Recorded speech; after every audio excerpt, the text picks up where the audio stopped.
And zookeepers working right here at home to protect animals all over the world. I will point out animals as we approach them, but I'll need your help. Scientists and zookeepers need excellent observation skills to learn about animals' behaviors and ensure their health. We have now traveled over 7,000 miles and arrived in Asia. This first area here is called the Kanha Meadow. We've got 4 types of deer and 1 type of antelope in this meadow.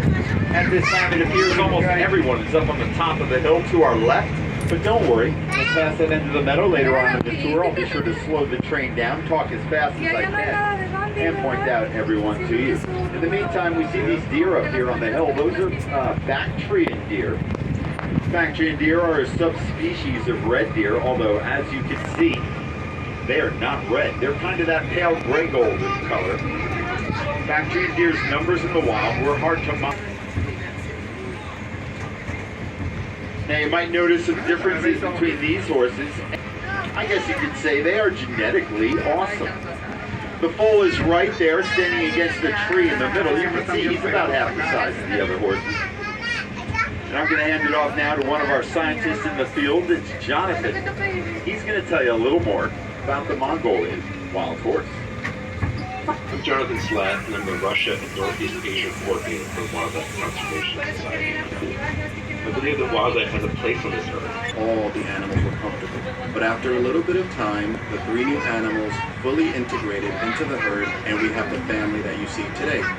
A family group of gaur can consist of up to 40 individuals, and is typically led by an older adult female called a matriarch. Since the 2 females and 1 male have been added to this family, there have been a number of offspring.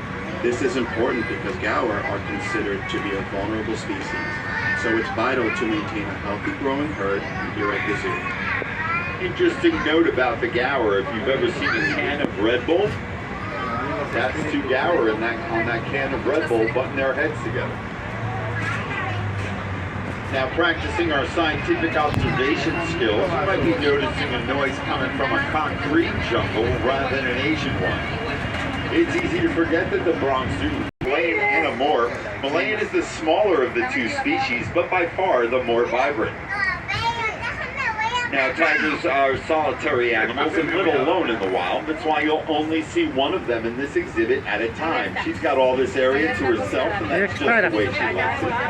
Tigers hunt a variety of different animals, but prefer medium-sized deer and wild boar. A tiger will gorge itself on a fresh kill, eating up to 40 pounds of meat at one time.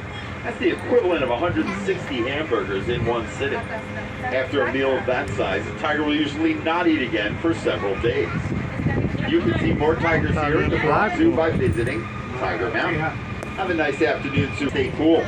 The light brown animals you see out there sitting in the sun, those are a black buck antelope. The light brown ones are the females. There's a dark brown one out there with horns. That's the male. Black buck antelope are dimorphic, meaning the males and females appear differently from each other. Now the next animal we're going to see blends in well with the muddy area he calls home. You see something that looks like a pig with 2 tusks coming up out of his snout. You've spotted our Bobby Russa. The fact that those tusks resemble Fred. If you were not able to spot our Bobby Russa, you'll have no trouble whatsoever spotting our next animal, as she is the world's largest land mammal. I'm talking about our Asian elephant, and we've got Patty today. Patty is right up here in front of the fence behind this bush. We're all going to get a great view of her once we get into the area. Asian elephants can weigh up to 10,000 pounds. To maintain that kind of weight, they got to eat a lot of vegetation. Patty can eat up to 200 pounds of hay each day and drink up to 60 gallons of water. Now, we pamper elephants here at the Bronx Zoo. They get baths and pedicures. Just last week, I saw Patty put her feet to that fence back there. They took a big old file. They filed down her toenails. Be sure to compliment a small finger. She can gently pick up a single blade of grass or an apple, or she can use all 40,000 of those muscles and pull down a tree branch with tremendous force. Have a nice afternoon, Patty. What a treat, guys. She was right in front of the train. And as we did a fond farewell to Patty, we're going to be on the lookout for another large mammal. You see an animal that looks like it has armor plates for skin. It's like a horn at the end of her nose and weighs around 3,500 pounds. That survive in India and Nepal.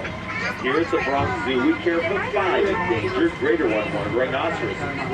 Now, caring for this very rare animal is one thing, but breeding is entirely another.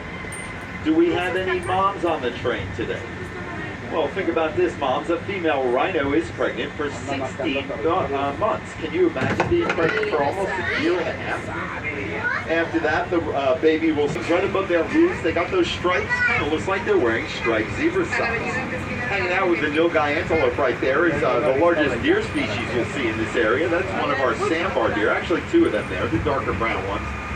Sandbar deer are the largest deer species in Southeast Asia. Male sandbar deer can stand up to 5 feet tall at the shoulder and weigh up to 650 pounds. And there'll be 2 medium-sized deer out here, the lighter sandy-colored brown antlered deer, and the reddish with spots. That'll be the Formosan Sika deer. We come down the hill.